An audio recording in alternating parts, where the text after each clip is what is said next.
Olá, eu sou Anchieta Filho, jornalista de rádio. 38 anos de experiência nessa profissão que eu amo, que eu adoro, a minha vida ser jornalista de rádio. E eu queria convidar você para tomar um cafezinho comigo. Um café, você sabe, exige uma conversa gostosa, uma história boa. Eu vou fazer um convite para você tomar o café com Anchieta Filho. E esse café vai ouvir personalidades da comunicação com muitas histórias para contar. E eu vou abrir essa temporada hoje com um ícone do rádio, o meu amigo, que eu tive o privilégio de trabalhar, Joseval Peixoto. Tudo bem, Joseval? Olá, tudo bem, Anchieta? Olá, senhores internautas. Bom, precisa dizer, senhor já viram pela apresentação que nós somos apaixonados pelo rádio. O rádio foi a minha vida. Eu comecei com 15 anos e agora eu tenho 85 primaveras. Então, ele tem 38, eu tenho 70, né? 70. Aí você está me humilhando, né? Não. Você, para mim, é menina moça. Joseval, você é do interior de São Paulo? Sou do interior. Que cidade? Eu faço questão de dizer, meu avô fundou a cidade de Rancharia. Ah, a terra de Orlando Duarte. Terra do Orlando, do Ferreira Martins e tal. Mas logo depois da guerra, meu avô era um homem muito rico, tinha 3 serrarias ali na região, em Iepê, Jaguareté e tal, e na própria Rancharia. Depois da guerra, todos os paulistas da região atravessaram o rio Paranapanema e foram para o Paraná. O Paraná era uma selva, que nem a Amazônia. Sei. Os paulistas invadiram e em 10 anos, Anchieta, botaram a selva no chão para plantar café. E eu estava lá. A minha família também se mudou para a cidade de Arapongas, onde eu fiz o grupo escolar. E aí, naquele tempo, só tinha o grupo escolar. Para o ginásio, vocês tinham 2 opções, ou Londrina ou Curitiba. Sei. Mas meu pai, ele já havia se separado da minha mãe e estava no estado de São Paulo de volta. E ele conhecia toda a região onde a gente vivia. Na cidade de Martinópolis, meus tios lá são tios do meu pai também, moram em Martinópolis. E ele sabia que havia em Paraguaçu Paulista um colégio americano, Instituto Gammon. Portanto, presbiteriano, colégio presbiteriano, e ele me acertou, porque no disquite ele era obrigado a arrumar um estudo para mim. Então eu fui interno 4 anos na cidade de Paraguaçu Paulista. Eu estou contando isso porque há uma razão com o rádio. No 5º ano, a minha mãe ia 2, 3 vezes por ano me visitar, ela me tirava do internato e a gente ia para a casa da tia Lola, tio Zé. Coisa de interior, né? A tia Loura era prima da minha avó, aquelas coisas. E tinha um filho, que era o Moacir Alves, maravilhoso na minha vida. Quando chegou para fazer o científico, eu falei, mami, em vez de a senhora dar o dinheiro para o colégio, dá para a tia Lola falar para ela me aceitar na casa dela, porque eu já era amigo do filho dela, o Moacir Alves. A tia Lola falou, olha, Josefina, o nome da minha mãe, eu não vou aceitar. Porque você sabe que eu tinha 4 filhos, eu perdi 3 filhos em 12 dias num surto de meningite que teve na região. Aí eu trago o Joseval para cá, ele fica 1 ano, vai embora, eu vou ter uma dor no coração que eu vou me apegar, então eu não quero e tal. Mas o Moacir falou, não, mami, eu quero. E encheu tanto a paciência da tia Lola que ela aceitou. Eu estou contando isso porque o Moacir era locutor do serviço de alto-falantes. Da cidade? Da cidade de Paraguaçu Paulista. E eu ia toda noite com ele, a gente estava junto, né? É? E ele me ensinou a falar na hora da Voz do Brasil, que o alto-falante saía do ar. Ah, tá. Aí eu falava com aquela caixinha do estúdio, ele me ensinando, né? E ficava o som na praça da cidade? Não. Aí fora do ar, por causa da Voz do Brasil. Só no estúdiozinho, ela ficava aquele som e eu falando. Tinha até uma propaganda bonita. Adão não se vestia porque Durval não existia. Alfaiataria Durval. A gente... Então, aí, o Anchieta abriu uma rodoviária em Paraguaçu e precisava de um locutor para anunciar os ônibus e dar notícia das lojinhas. Então, O cidadão veio contratar meu primo, ele falou, não, eu já estou no alto-falante. Você vai contratar meu primo, que ele já é locutor. O Anchieta, isso é 1950 é 54, eu assisti a Copa da Suíça. Eu me lembro, eu estava na casa da tia Lola, a Copa da Suíça. Então foi 54, eu tinha o quê, Anchieta? Eu tinha 16 anos. Estava no primeiro colegial. Locutor da rodoviária. Locutor, porque de vez em quando na minha biografia aparece, estreou na rádio ZYQ6 de Paraguaçu Paulista. Mentira. Mas eu me calo, sabe? Porque, tá certo, tá certo. Você ser locutor de rádio é mais importante que isso, da partida de ônibus. Mas é assim que eu comecei minha carreira. Eu imaginava, Joseval, que você fosse de Presidente Prudente. Sim, mas aí tem a sequência.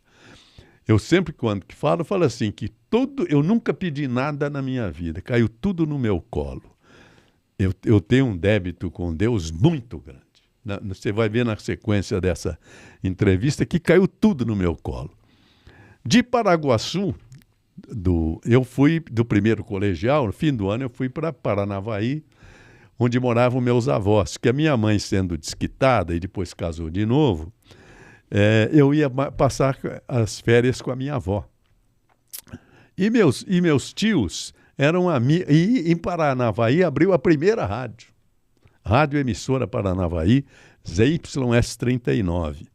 E eu cheguei lá, já tinha experiência do alto-falante, falei com o meu tio Neno, que chamava Olivério de Oliveira. Olivério de Oliveira.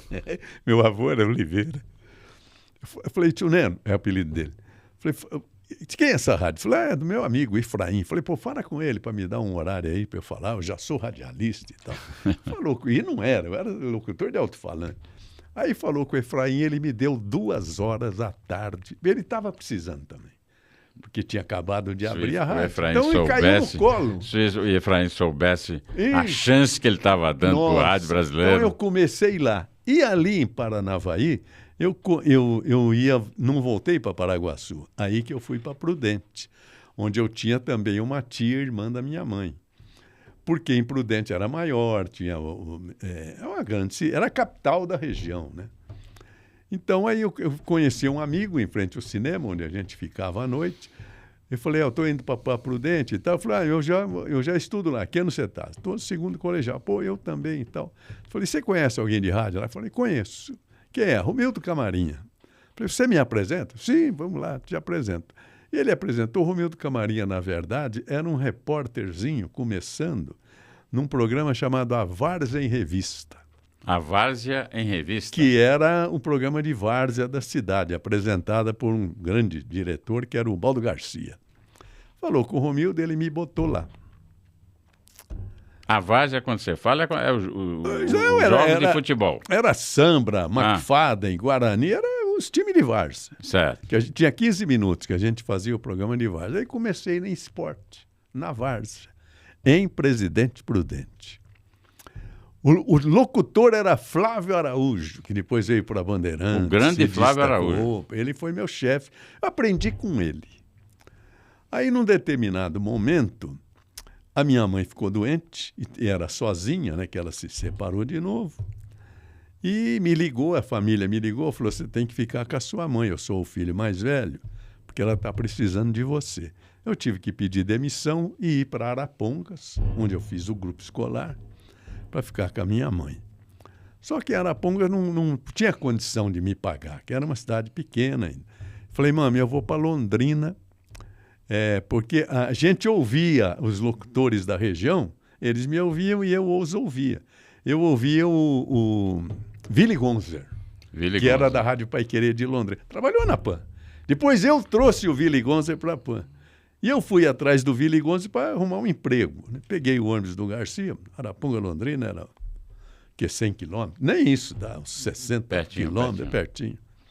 Quando chegou em Londrina, era uma cidade grande já, eu não sabia onde era Paiquerê. Fiquei olhando na avenida, onde o ônibus passava, ver se eu via alguma rádio. Pô, e deu sorte, estava lá, Rádio Londrina, ZYD4. Puxei a cordinha, desci e fui para a porta da rádio. Aí estava lá um senhor na recepção, falei, ó, a Rádio Londrina tem locutor esportivo? Falou, tem. Quem é o chefe? É Augusto Reis. Falei, fala para ele que está aqui o Joséval Peixoto de Presidente Prudente.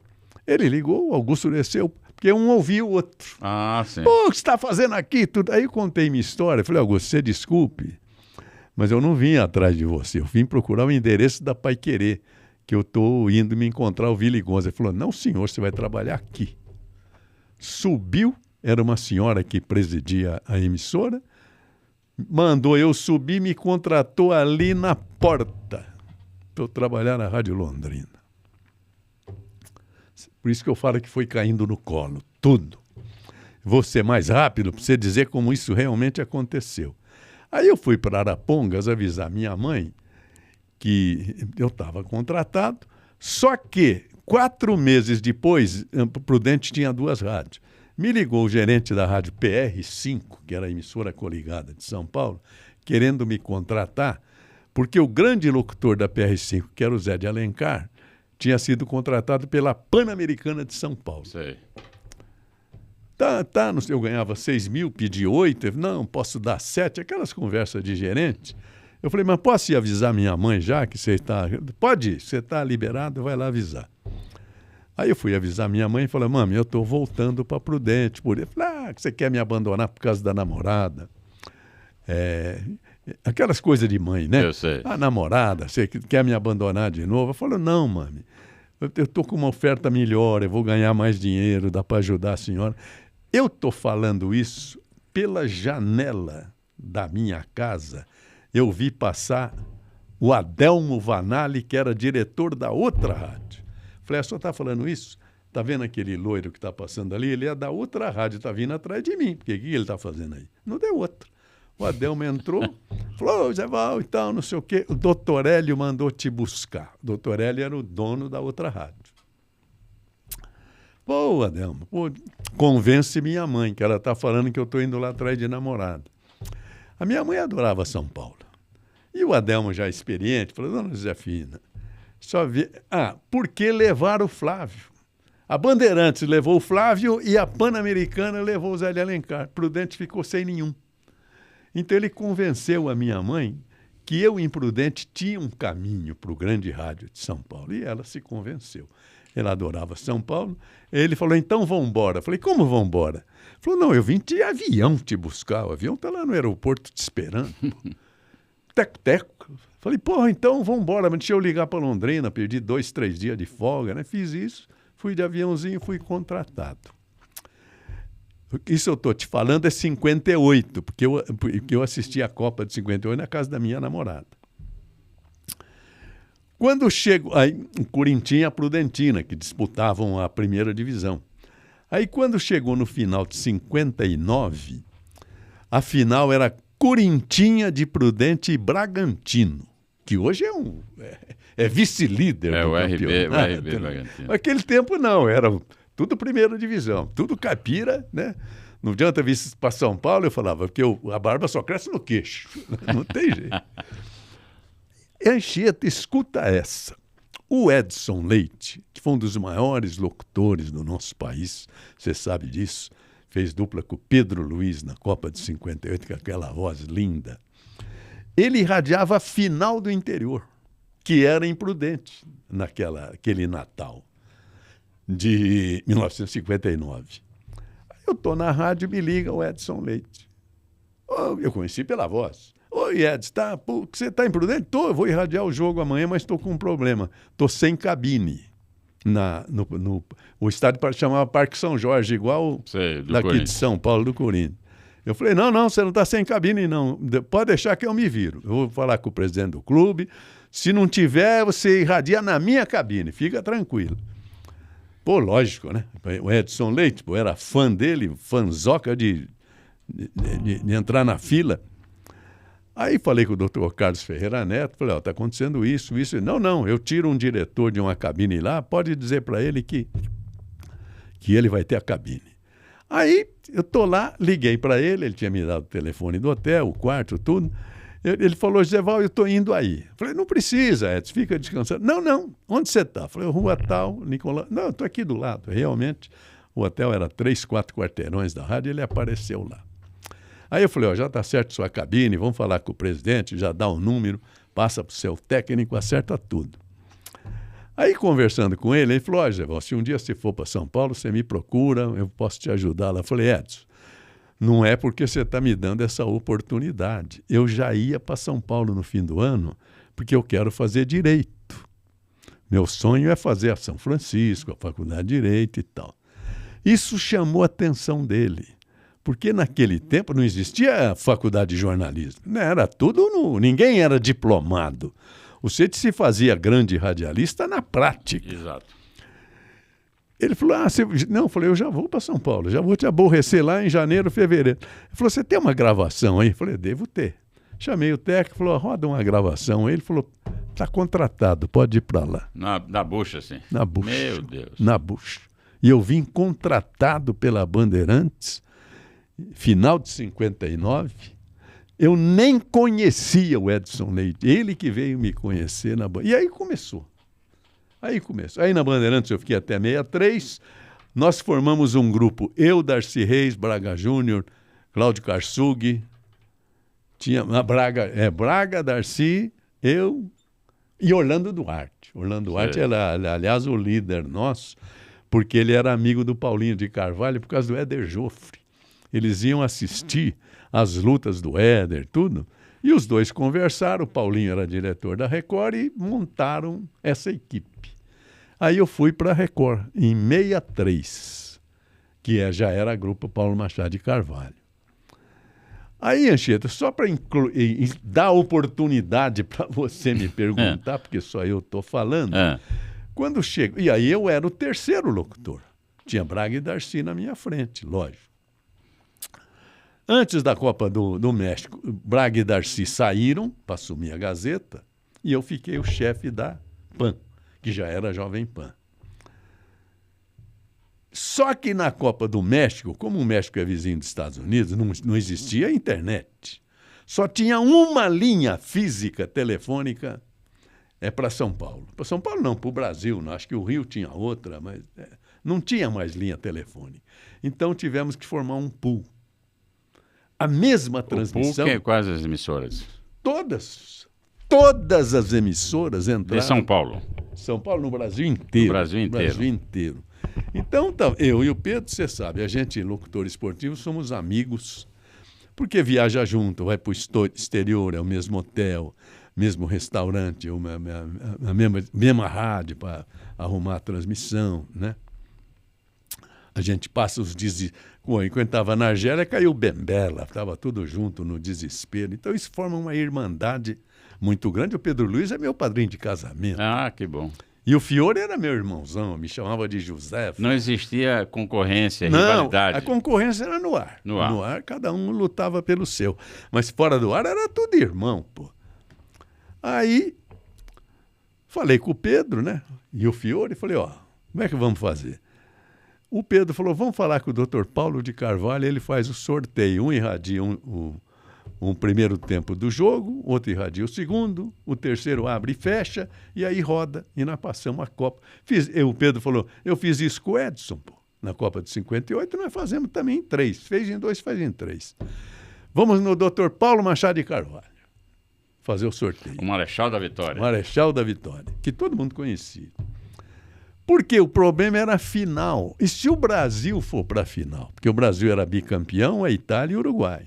Quem ganhasse ficava com a taça Gilles Rimet em definitivo. Uma taça fundada em 30, tinha 40 anos.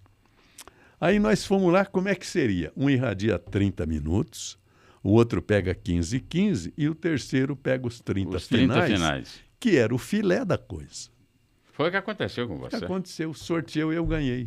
Muita só. Daqui a Tudo pouco... caiu no meu colo. Daqui a pouco eu quero ouvir esse gol. E você, ouvinte do Café com Anchieta, você está se deliciando com essa história maravilhosa. Você vê? Tudo caiu no colo do José. Essa eu confesso que eu não sabia. Eu sou amigo de José Vó há muito tempo. Essa eu não sabia.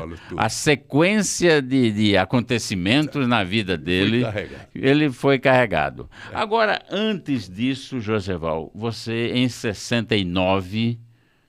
você narrou uma coisa que eu acho uma das mais lindas do rádio brasileiro, que é o 1000º gol do Pelé. Foi verdade. Você estava na PAN. Estava na PAN, o repórter era o Geraldo Blota.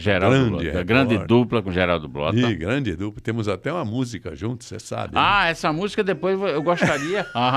essa música depois a gente vai falar pro Café com Anchieta aqui. Essa música rende uma boa história. Mas antes vamos falar do 1000º gol do Pelé. 1000º gol de Pelé. Narrei. E o GB, quando eu encerro a transmissão, eu falo, Geraldo Blota, ele entrou junto com a bola na cobrança do pênalti. Exatamente. Pareceu ele, a bola nos jornais. Entrevistou o rei. Entrevistou o rei. Que tal se a gente ouvisse agora? O ouvinte de Café com Anchieta, quem está nos acompanhando, vai se deliciar com o que eu considero a mais bela narração de rádio. Por favor.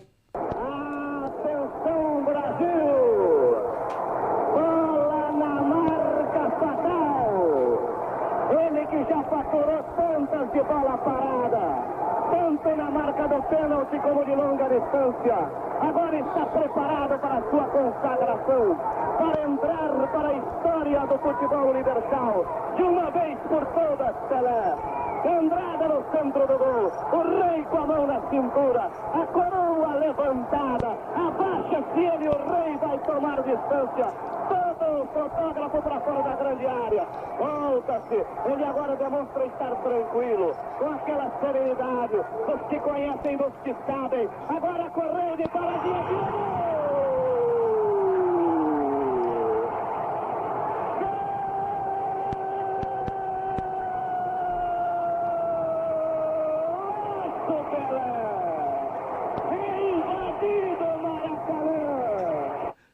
Tá aí essa beleza. Deixa eu te fazer uma pergunta. Eu fui feliz na narração. Você imaginou antes o que você ia falar ou não? Não, no futebol não dá isso, né? Porque são coisas que acontecem, né?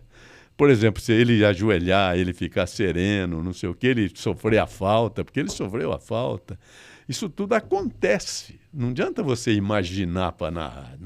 Bom, parece que há narradores que escrevem já um discurso. Assim. Não. Você é o famoso... Mas não era só eu, o Anchieta.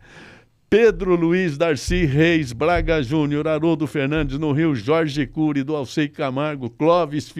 Todos são grandes improvisadores. Edson Leite. E você é o grande locutor da famosa bola parada. Não tem o que falar, você com a sua cultura, a sua vasta cultura, você preenche a narração. É onde você ganha o jogo, né? Eu ganhei uma vez, apagou a luz no Pacaembu, e eu irradiando, falei, e agora? O rádio está no ar. O jogo parou. Aí eu vou demonstrar minha irresponsabilidade.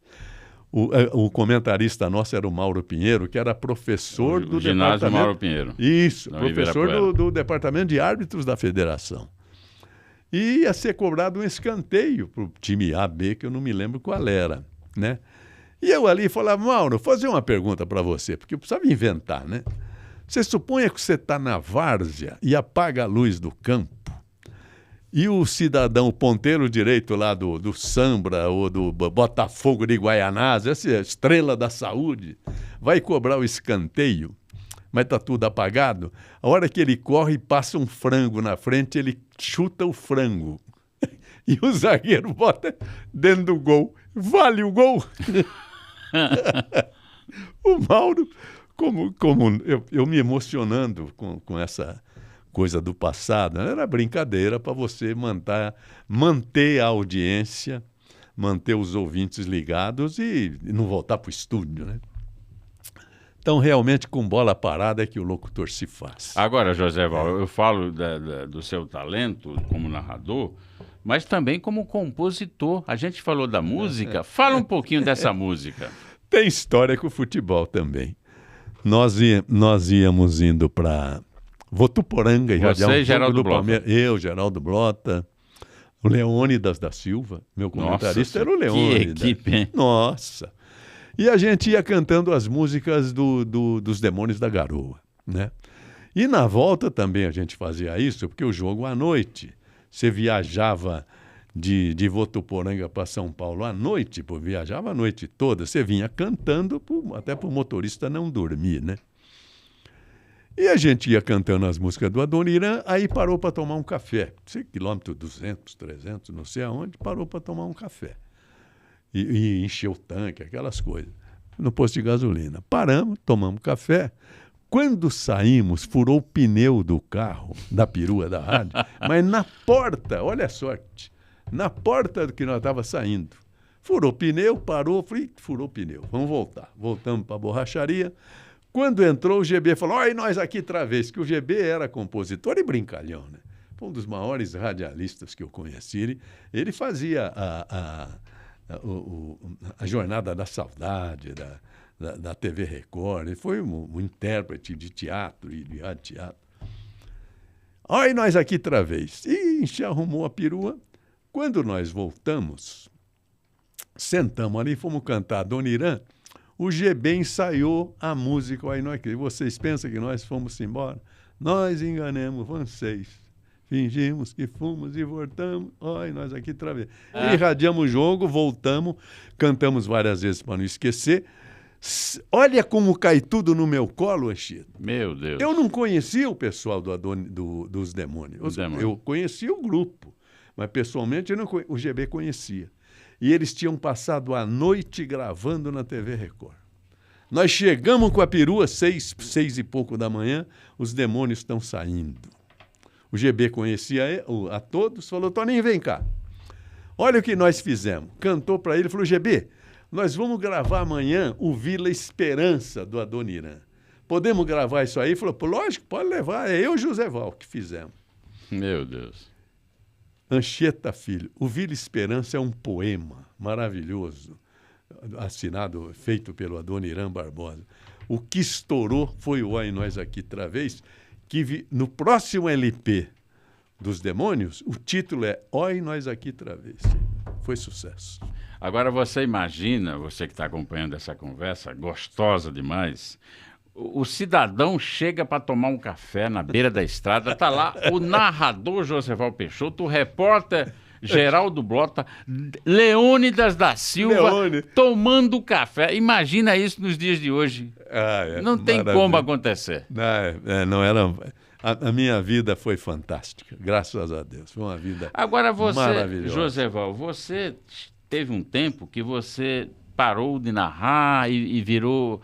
Começou a virar o grande âncora do Jornal da Manhã. Como é que foi essa história? Foi porque eu já fazia isso quando a PAN nasceu. A PAN foi formada em 66, no meio da Copa da Inglaterra, e falida, não tinha nada, a PAN e tal. E começou ali. A pergunta que você fez mesmo, qual foi? Sobre... Eu esqueci a pergunta, você vê que cabeça... A questão de você começar a ser âncora do Jornal da Manhã. Sim. Então, eu fui fazer o primeiro Jornal da Manhã da Jovem Pan, que era meia hora, chamava JP Opinião. JP Opinião. Então, e eu encerrava dizendo, JP é Jovem Pan, para dizer que não era o Josival Peixoto. Entendi.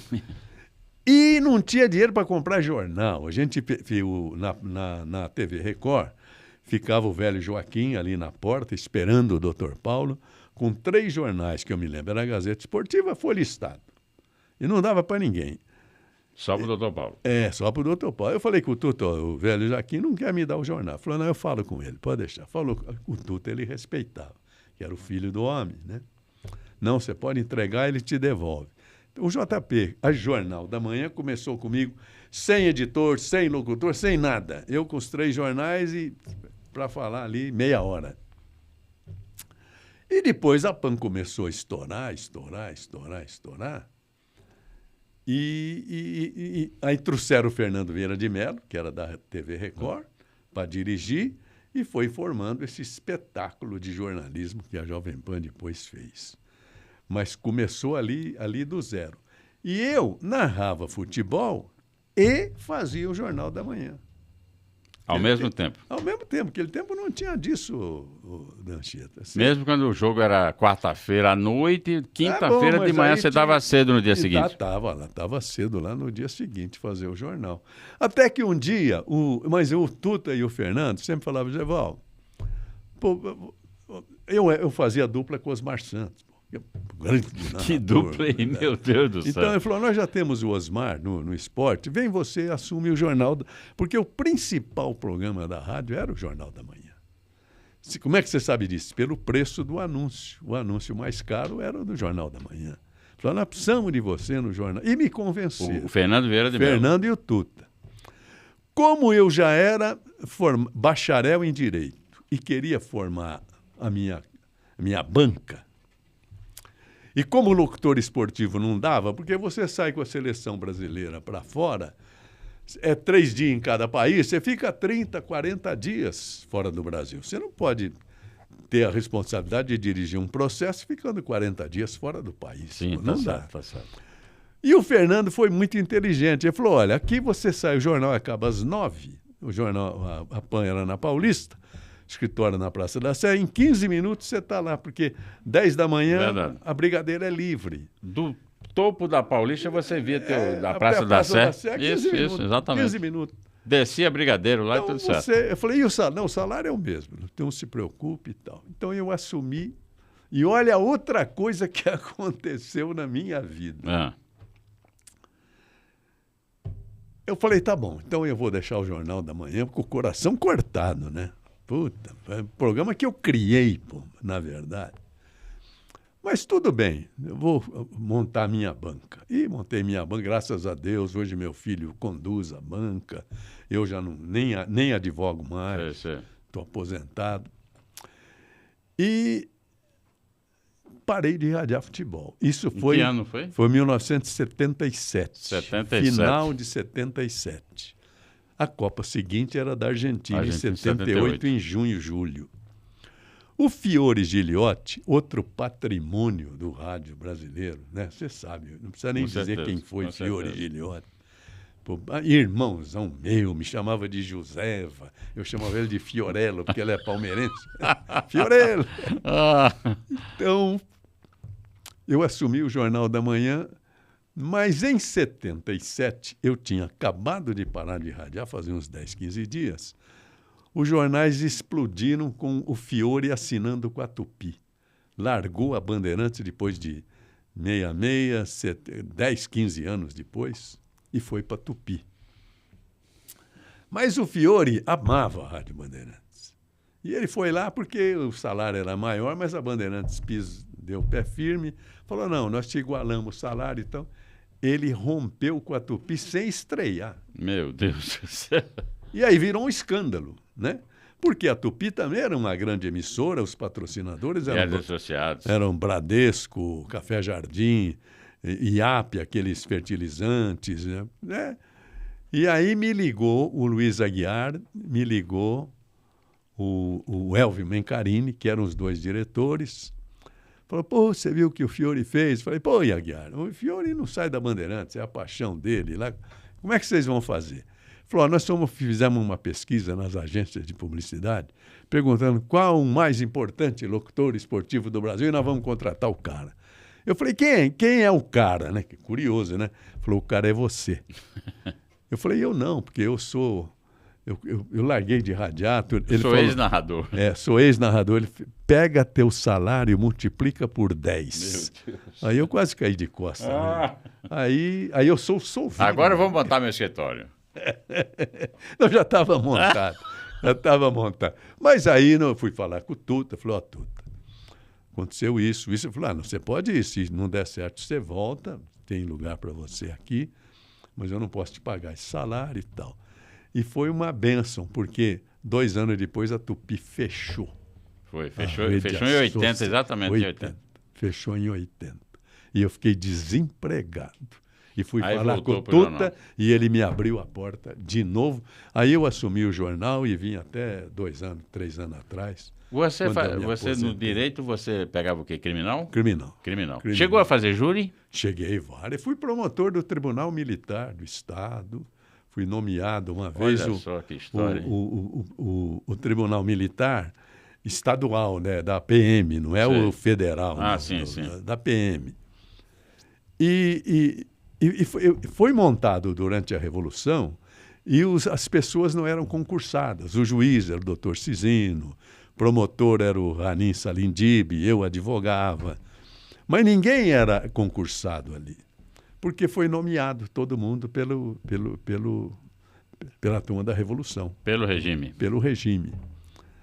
Então, num determinado momento, o Rani Salendib, que era o promotor, eu já atuava na segunda auditoria, falou, Zé Val, você não pode me substituir uns 10 dias aí, porque agora vai ter o concurso e eu queria me preparar, que eu sou o promotor, eu não posso perder o concurso. Eu falei, tá bom, mas como é que faz? Não, nós vamos falar com o presidente do tribunal, era o Dr. Walter Godinho. Ele gosta de você, eu já tinha feito sustentação oral no tribunal. Ele falou, ele gosta muito de você. Vamos lá falar. Fomos lá, pô, o doutor Walter me recebeu. Não, vamos dar oportunidade para o Rani estudar, tudo você assume aí. Puta, foi um trabalho, pegar papelada, provar isso, provar aquilo, provar que eu existo, provar que eu sou diplomado. Bom, deu um trabalho, porque vai para o Diário Oficial, né, para você assumir. Eu assumi o Ministério Público da segunda auditoria do Tribunal Militar. O concurso foi, 10 dias depois. O Rani perdeu. Não foi aprovado. Não foi aprovado. E aí eu tive que comer acho que uns 5, 6 meses, porque não podia advogar, né? Lógico, não podia advogar. Eu subestabeleci todos os meus casos. Agora, na época, no regime pesado, né? Na época do regime pesado ainda. Mas no Tribunal Você Militar pegou muito Estadual, caso? não, era coisa de trânsito. Tudo, sim. Né? Inclusive, coisas... acho que eu fui mais advogado que promotor, porque eu pegava lá um caso, por exemplo, de um PM da Florestal. Lá no Rio Tietê, lá no Fundão, alguém deu um porquinho para ele. Ele foi processado por corrupção. Porque ganhou um porquinho, pô. Mas eu sou do interior, eu sei que isso... A corrupção... Gozada, a corrupção tem 3 tipos. Tem o tipo que é o antecedente, que é o caput do artigo 317, o subsequente, que é o parágrafo, chama consequente, porque é consequência, o cara vende o cargo, e tem uma terceira que não é crime, que chama-se subsequente. Por quê? O crime é a venda da função pública, mas a venda é feita antes. Se você solicita, você já cometeu o crime, porque você está negociando teu cargo. Ou se você recebe, também, porque você vendeu o seu cargo. Mas quando você chega no cartório, precisa de 10 certidões e tal, o cara vem, faz, toma aqui tuas certidões, você, muito obrigado, tal, você pega 20, 50 reais, dá para o cara, isso não é crime. Isso é o óbolo, é uma caixinha. Por que não é crime? Porque não houve a venda do cargo. Anchieta, quando houve esse negócio da vacina aí, que tinha rolo de alguém ganhar $1 por vacina, isso. E que depois a imprensa descobriu, denunciou e a coisa não foi para frente, muito colega eu vi comentando, não é crime porque não houve desembolso. O artigo 317, que define a corrupção, diz lá, solicitar ou receber vantagem indevida para deixar de praticar ato de ofício. Olha só. Solicitou, vendeu, é crime consumado. O grande narrador agora demonstrando a sua capacidade de advogado. Joseval, voltando a uma história com Geraldo Blota. Tem histórias engraçadas suas com Geraldo Blota. Conta uma delas.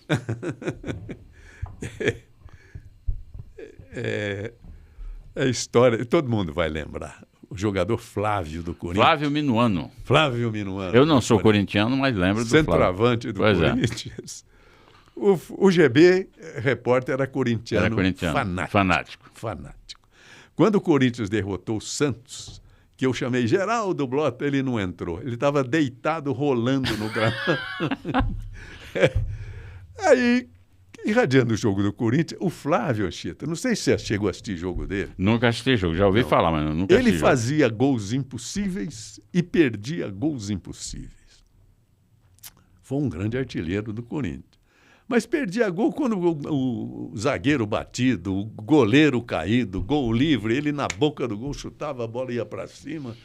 E eu brincava, porque o GB odiava o Flávio. Tem que mandar esse cara embora. É torcedor, né, falando. E eu defendia o Flávio. Não, GB, foi infelicidade. Que infelicidade, o cara é ruim mesmo, não sei o quê. Eu falei, GB, é um jovem, você não faça isso, porque... Faz assim, não sei. Falei, talvez o Flávio, GB, tenha sido mal lançado. Falei, tem que lançar do viaduto do chá esse cara. Meu Deus. E aí o Flávio foi pro Fluminense. Torneio Roberto Gomes Pedrosa, um jogo quarta-feira à noite no Palmeiras, com o Palmeiras no Parque Antártica. Parque Antártica. Né? Chovendo. Quando chove, a transmissão é ruim, porque o estádio alagado, a bola para, não dá sequência.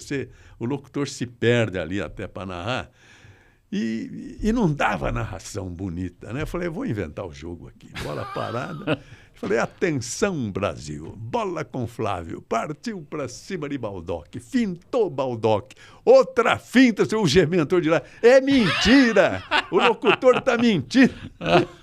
Meu Deus. E o Tuta aceitava isso. Ah, gostava. Porque se é na Globo, os dois estavam na rua. Não tinha... Mas foi assim que nós conseguimos uma grande audiência em São Paulo. Foi com essa brincadeira. Portanto, o Geraldo Brota foi fundamental na minha carreira. Eu tenho uma saudade dele terrível, a Dona Idê, os filhos dele, nossa, a gente era irmão. Tanto que fizemos junto. Nós aqui. Nós aqui outra vez é da minha Outro repórter que você trabalhou, Fausto Silva, também Fausto Silva, foi. Por mim, o Anchieta, eu falo o seguinte, eu sou tão antigo em rádio que em qualquer rádio que eu for, estou em casa. É tudo companheiro. Então, o Fausto foi meu repórter também, foi. O Milton Neves foi o meu plantão. Início da década de 70, o Milton chegou em São Paulo. Década de 70, foi o plantão esportivo lá da... Porque o Narciso, que era plantão, virou chefe da equipe. Seu Narciso Verniz. Narciso Verniz era o chefe. O homem do tempo. Eu deixei de ser chefe e chamei o Narciso, vem assumir. Porque eu não aguentava chefiar. Eu queria narrar, eu não queria ser chefe de pai leme. Pra você comandar homens tem que ter estômago. Eu não tinha. Eu queria narrar, queria mandar em nada. Foi isso aí, a minha vida, com a graça do Senhor. Bem, e você teve a sorte na Copa de 70, na final, pegar os 30 minutos para narrar finais do jogo. Foi o 2-3-4-1, foi? Eu recebi, não sei quem radiou primeiro, os 30 minutos iniciais. Quem eram os outros locutores? Era Pedro Luiz e Fiore Giliotti. Pedro Luiz e Fiore Giliotti. E eu. E você? Foi a maior rede de rádio formada no Brasil. E eu narrando a final de 70. E sobraram para mim os 30 minutos finais. E eu recebi o jogo 1-1. 1-1. Quem radiou os 3 gols do 4-1 fui eu. E só eu, mais ninguém. Eu olhava do lado, o Pedro Luiz Pauliello, sem poder falar, porque era a minha vez. Do lado direito, sem poder falar, Fiore Giliotti. Era até constrangedor, porque eu era a terceira geração. Né? O Fiore era meu ídolo, eu era ídolo do Fiore. Não, o contrário. O Fiore era meu ídolo e o Pedro foi meu padrinho de casamento. Então, E eu fui muito feliz na narração. Depois botaram o vídeo colado no áudio. Eu estou em cima, bola com Clodoaldo. Clodoaldo finta um italiano, finta outro italiano. 3 fintas ele deu. Uma jogada depois maravilhosa. Soltou até a bola cruzada para o Carlos Alberto. O Pelé, quando lançou, nem olhou para a direita. Nem olhou, já sabia. Ele sabia que Um dia eu encontrei o Carlos Alberto. Falei, Carlos, como é que você apareceu? Eu estava aqui atrás. Os caras já dando show lá na frente, você apareceu para fazer o gol. Ele falou, eu vi o Corró, é o apelido do Clodoaldo. Eu falei, olha o que o Clodô está aprontando lá na frente, eu vou para lá. E quando eu fui, ele, Jairzinho, não sei o que, tal, Rivelino, o Pelé lançou para mim, eu cheguei e mandei para dentro. Ele nem estava no lance, ele estava aqui atrás. Ele estava, né? E você narrou bem que o Pelé, ele com aquela majestade, domina a bola e um tapa nojento na bola para aquela bomba do cara. Vamos ouvir então? Vamos ouvir essa beleza de gol? Entrega agora para onde está colocado o jogador Pelé para Gerson para Clodô. Clodô finta primeiro o italiano, vai descendo, finta mais um. Olha o passeio de Clodoaldo. Outra finta de Clodô. Entrega para para Rivelino. Domina o Astro do Parque. Levanta a bola para Jair pela esquerda. Atenção, desceu Jair. Bateu a Paquete. Rolou para Pelé. Atenção, Pelé para Carlos Alberto. Livre a bomba para o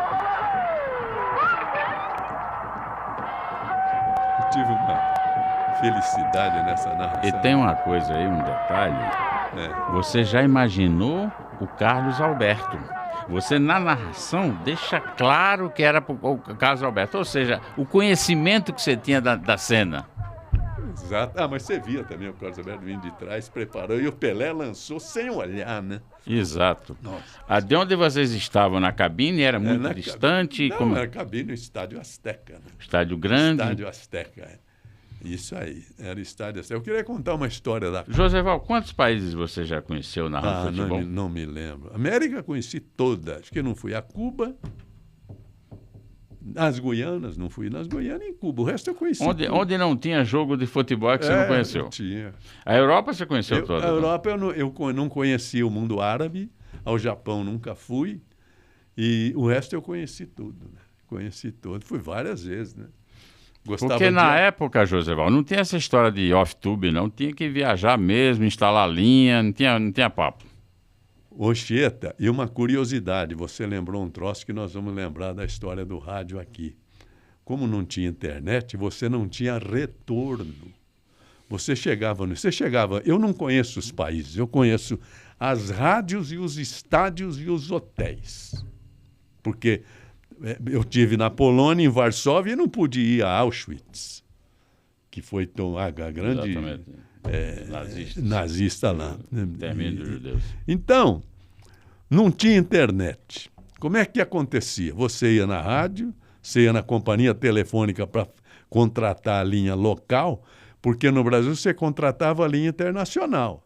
Você contratava a linha Brasil-Paris, São Paulo-Paris. Mas Paris e estádio você não tinha. Você tinha que ir lá na telefônica da França para resolver o problema.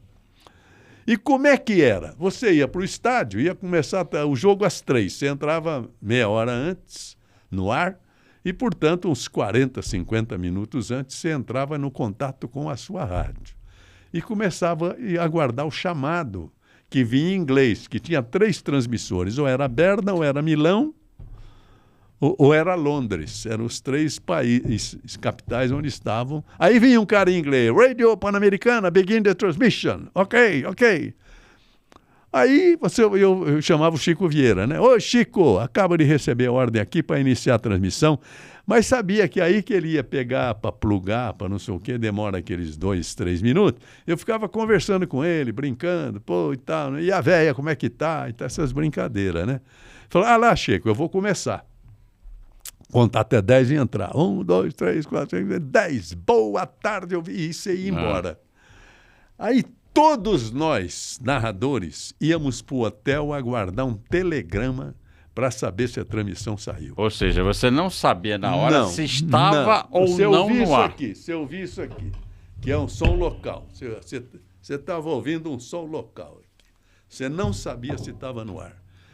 Aí recebia o telegrama. Aí todo mundo ia para os restaurantes, meu telegrama, já aconteceu de você falar, transmitir e não ir para o ar? Eu, graças a Deus, não, mas algum... vou te contar da Copa da Suíça, 1954. Eu estava em Paraguaçu, na casa da tia Lola, na frente era um corintiano, eu sou botafoguense e turma pensa que eu estou mentindo, que eu é São Paulino. Não, eu sou botafoguense. Por quê? Em Paraguaçu eu tinha 15 anos. Estava interno num colégio crente presbiteriano. Domingo é para ir no culto, você não ia para futebol. Aí eu fui para a casa do meu tio era botafoguense, meu primo botafoguense. Só que o Botafogo era o maior time do Brasil, era Garrincha, era Quarentinha, era Nilton Santos, Didi, Zagallo, era um timaço. E eu me fiz botafoguense. E hoje você está se vingando? Hoje estou me vingando. É como eu falo para os caras, o Botafogo foi campeão de 1910 e 48. 38 anos depois. Então é isso aí, meu irmão. Muito obrigado pela oportunidade que você me dá. Eu adoro isso aqui. A gente proporcionou, né, essas histórias maravilhosas para quem nos acompanha, e você pode também oferecer um cafezinho para você. Outras histórias dessas virão no Café com Anchieta. Se você gostou, você manda, envia, no Instagram, Café com Anchieta, no YouTube, no Facebook. Dê sua sugestão, sua crítica. A gente está aberto também a ouvir uma sugestão de um convidado que você queira que possa brilhantar aqui o Café com Anchieta. Muito obrigado, Joseval. Foi um grande prazer e uma grande alegria. O rádio é aquele amigo que você liga e desliga na hora que quiser. Obrigado.